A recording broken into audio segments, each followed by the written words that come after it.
en Ukraine aujourd'hui. Un hommage est rendu à la journaliste Victoria Roshchina, disparue en 2023 et morte en détention en Russie. Son corps avait été rapatrié fin février.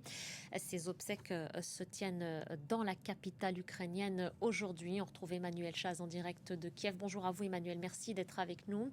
Vous voulez bien d'abord nous rappeler les faits dans un premier temps, les circonstances de la disparition et de la mort de la journaliste?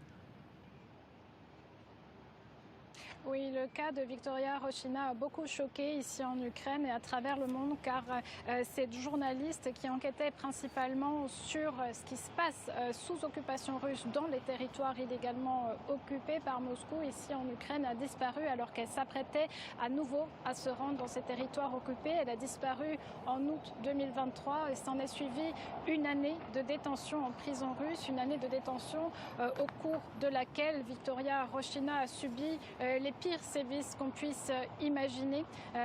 Les autorités russes ont confirmé sa mort en septembre 2024, mais son corps n'a été rendu à l'Ukraine et à sa famille qu'en février 2025. Un corps tellement abîmé, tellement porteur des sévices dont il avait été victime qu'il a été très difficile de déterminer la cause exacte de la mort de la journaliste. Ce corps est arrivé également mutilé avec des organes manquants. Vous pouvez vous imaginer le choc pour les proches de la journaliste, pour sa famille, pour ses collègues, pour toute la nation. Victoria Roshchina a été décorée il y a quelques jours par Volodymyr Zelensky de l'ordre de la liberté. Sa mémoire est célébrée aujourd'hui ici à Kiev. La cérémonie a commencé ici derrière moi en la cathédrale Saint-Michel Dôme d'Or. Elle se poursuivra. Un hommage aura ensuite lieu à Maïdan, à quelques centaines de mètres. Donc Victoria Roshchina, journaliste à laquelle la nation rend hommage aujourd'hui. Il y a donc les hommages, Emmanuel, il y a aussi l'enquête. Le parquet ukrainien a ouvert une investigation.